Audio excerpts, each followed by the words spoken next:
La Journée internationale des travailleurs migrants, qui s'est tenue le 18 décembre dernier, fut l'occasion pour les nombreuses associations présentes à la Maison des Jeunes de Bamako de traiter des différents aspects liés aux conditions des migrants. Vous avez donc quitté la France uniquement pour aider votre pays?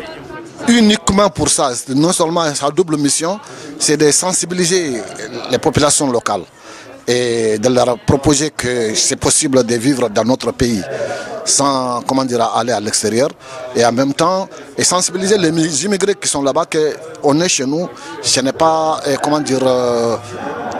disons bon que de rester dans un pays étranger, et quand les forces vives du pays se vident maintenant tous pour aller en France, même si on envoie l'argent, qui va travailler en tout cas dans le pays. Donc il faudra trouver une alternative pour que les jeunes restent sur le terrain et qu'ils travaillent pour le développement du pays. On a trouvé, disons, des partenaires en France, en l'occurrence le CSFD, la CIMAD, l'ACSIR, Association Championnat de Coopération Interrégionale, qui nous ont soutenus et qui nous ont formés sur le terrain, qui nous ont soutenus financièrement pour le retour.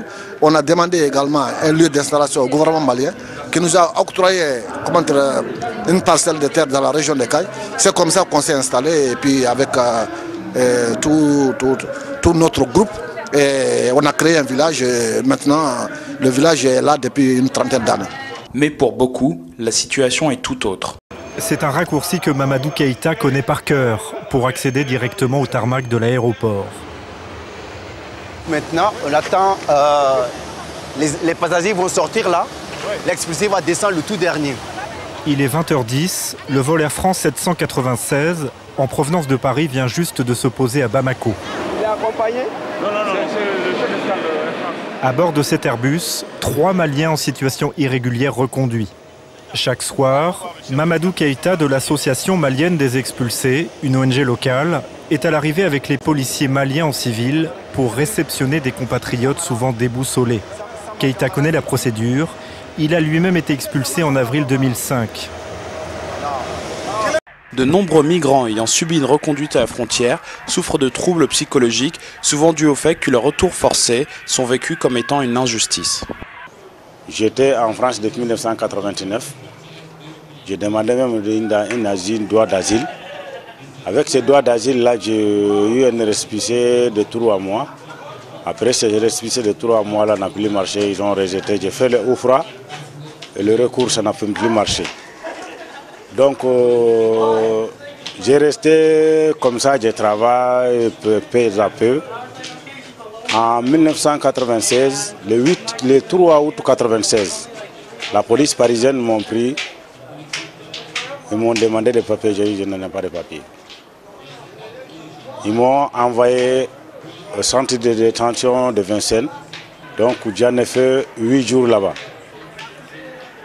Donc ils ont décidé de me renvoyer le 8 août 1996 vers le Mali. Ils ont pris nous comme les animaux, qu'on l'attache, on les jette dans l'avion. Nos États ne font rien contre ces fléaux-là. L'association malienne des expulsés, composée uniquement de migrants ayant subi un retour forcé de pays occidentaux ou africains, se bat pour la défense des droits de ces travailleurs, notamment grâce à son collectif de soutien. Nous, on est très clair, les Maliens doivent pouvoir circuler librement partout. Après, ce qui se passe, le problème, c'est que justement l'Union européenne met une pression sur les États qui, elle, le répercute après sur ses services de police et services de douane. Et donc après, on se retrouve avec un État, avec un système très policier à l'égard de tous ces jeunes qui ne sont pas forcément que des Maliens, puisque le Mali est aussi un pays de transit, pas que de départ.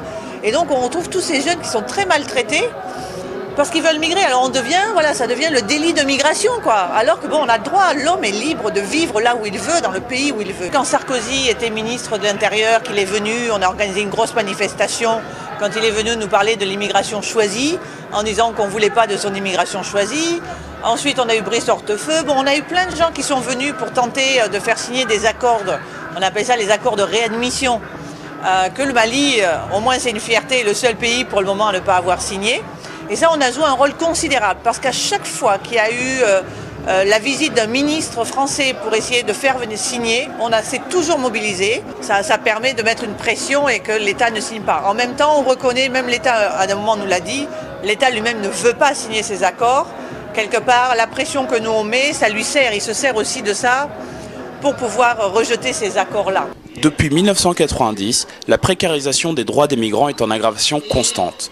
Pourtant, lorsque les migrations sont soutenues par une bonne politique et par la protection des droits de l'homme, elles peuvent être un facteur de progrès pour les personnes autant que pour les pays, qu'ils soient pays d'origine, pays de transit ou pays de destination, selon Ban Ki-moon, secrétaire général des Nations Unies.